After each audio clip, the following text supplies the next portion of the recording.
Vena Rutunga ukekwaho ibyaha bya jenoside akaba yorohejwe mu gihugu cy'u Rwanda. Ubutabera bw'Ubuholandi bwohereje Bwana Vena Rutunga mu Rwanda ukekwaho ibyaha bya jenoside yakorewe Abatutsi, aho bikekwa ko yabikoreye muri Perefegitura ya Butare, ubu ni mu ntara y'Amajyepfo mu karere ka Huye. Uyu mugabo w'imyaka 72 yahoze ari umuyobozi mu kigo cy'ubushakashatsi mu by'ubuhinzi cya Rwanda kiri umudugudu wa Rubona, akagari ka Kiruhura, umurenge wa Ruhashya mu karere ka Huye. Bwana Vena Rutunga yatawe muri yombi muri 2019 mu Holandi, aho yari amaze imyaka irenga 10 atuye. Uyu mugabo yari yarashyiriweho impapuro zo kumuta muri yombi.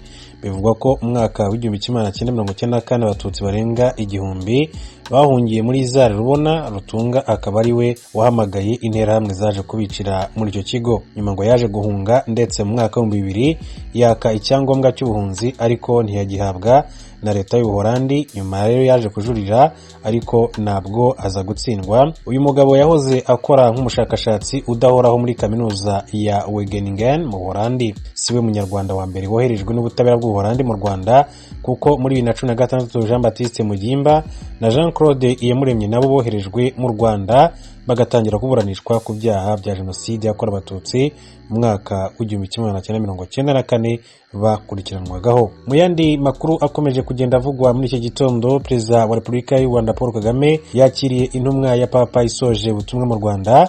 Perezida Paul Kagame yakiriye mu biro bye Arkiyepiskopi Andrzej Jozowicz wari umaze imyaka 4 ari intumwa y'umushumba wa Kiliziya Gatolika ku isi, Papa Francisco mu Rwanda. Kuri ubu akaba yarasoje manda ye, cyangwa se akaba yarasoje imirimo ye.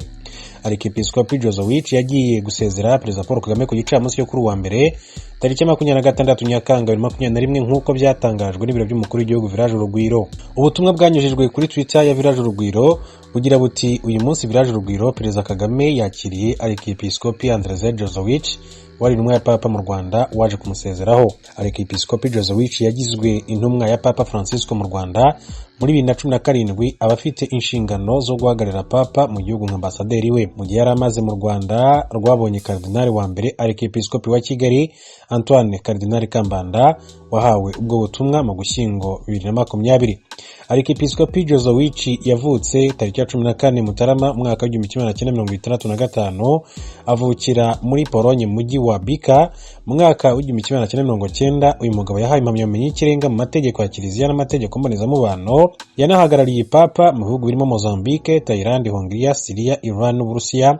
Akaba afite ubushobozi bwo kuvuga indimi zirimo Icyongereza, Igiportugal, Igitaliyani, Igifaransa n'Ikirusiya ndetse n'Ikinyapolonye. Birumvikana ko niho yavukiye. Ubutumwa bwe mu Rwanda bwarangiye muri uyu mwaka wa 2021, aho nyuma yo kuva mu Rwanda yoherejwe kuba intumwa ya Papa muri Iran. Mu gihugu cya Tanzania, umunyepolitike Freeman Mbowe yashinjwe iterabwoba.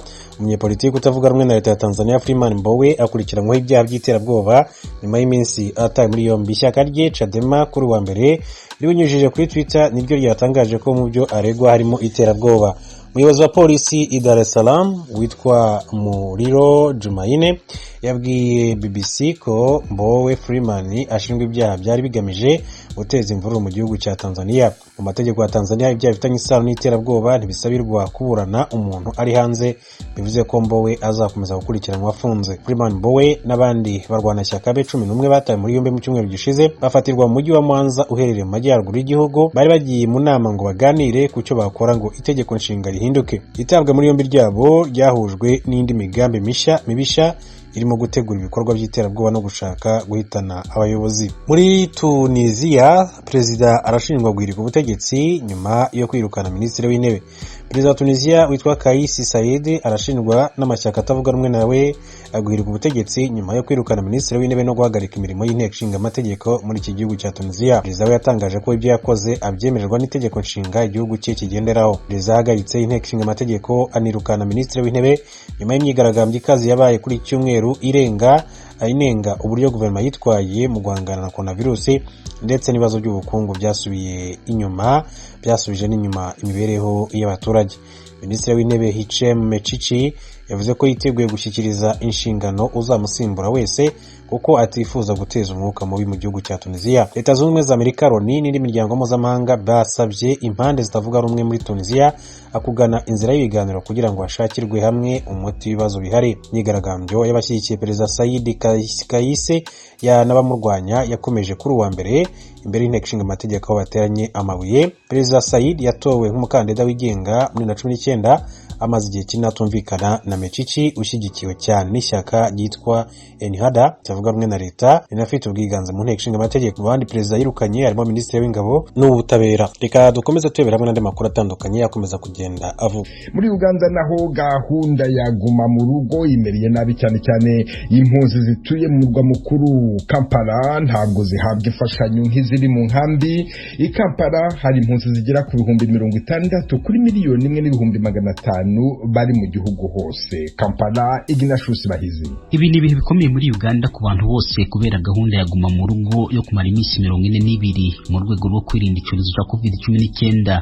Imirimo myinshi y'abantu yarahagaraye, haba y'ubucuruzi hamwe n'indi mirimo ihemba ku kwezi. Ariko binakomeye kurushaho ku mpunzi zisanzwe zitagira akazi zitunzwe n'uko zikorera abanyagihugu mu bikorwa byabo bitandukanye ubu byahagaraye.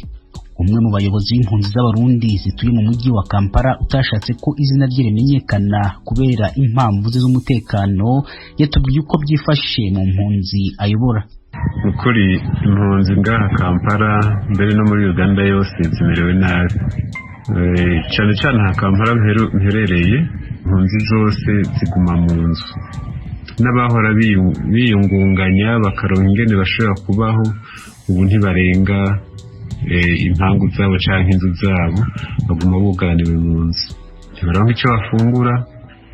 Ubu rero abantu benshi bakaba bariko baravuga bati cyane cyane nk'impunzi ati uwo tumubona uri kurishwa na corona mugabo basi wowe upfuye ukaba upfuye wari kuraronderera abandi abo bandi batarafatwa na corona basi bakaba bafite icyo bafungura. Kuri uyu muyobozi w'impunzi ati bisa nk'aho nta muntu wita ku mpunzi zituye mu mujyi wa Kampala na cyane cyane muri ibi bihe byaguma mu rugo ngakaba zimwe zimaze kwiheba dore ko n'izirwaye indwara zisanzwe zidafite aho zanyura kugira ngo zije kwivuza. No gushika kwa muganga birabagora. Ubu rero ntitubuzi wo tweza amaso. Nta numwe ashobora no kuvuga ati impunzi reka ndazirabe gutya reka ndazihe icyo zijya. Dupfiriye mu nzu naho korona itotwica inzara yoyo ntidusiga. Nibutse ko iki kibazo cy'imibereho mibi yatewe n'icyorezo cya COVID-19 kitari ku mpunzi zonyine ahubwo ko ariko bimeze no mu banyagihugu. Nyamara ariko ku banyagihugu batishoboye leta yashizeho gahunda yo kubaha $30 kuri buri rugo kugira ngo babe bagura ibiribwa. Ubushakashatsi buherutse gukorwa n'umuryango wita ku mpunzi ku isi HCR hano muri Uganda bwerekanye ko impunzi zagizweho ingaruka zikomeye cyane zijyanye n'imibereho kuruta abanyagihugu. Uwo muryango wongeraho ko impunzi zimerewe nabi cyane kubera ibura ry'akazi hamwe n'ibyo kurya akaba ibi byaraziteye guhungabana mu bitekerezo ndetse zimwe zikaniyica. Umuvugizi wa HCR muri Uganda Wendi Kasujya yatangaje ijwi ry'Amerika ko icyo kibazo cy'inzara mu mpunzi barimo kugishakira umuti bafatanyije n'andi mashyirahamwe arimo na banki y'isi yose. It should be noted that the urban refugee policy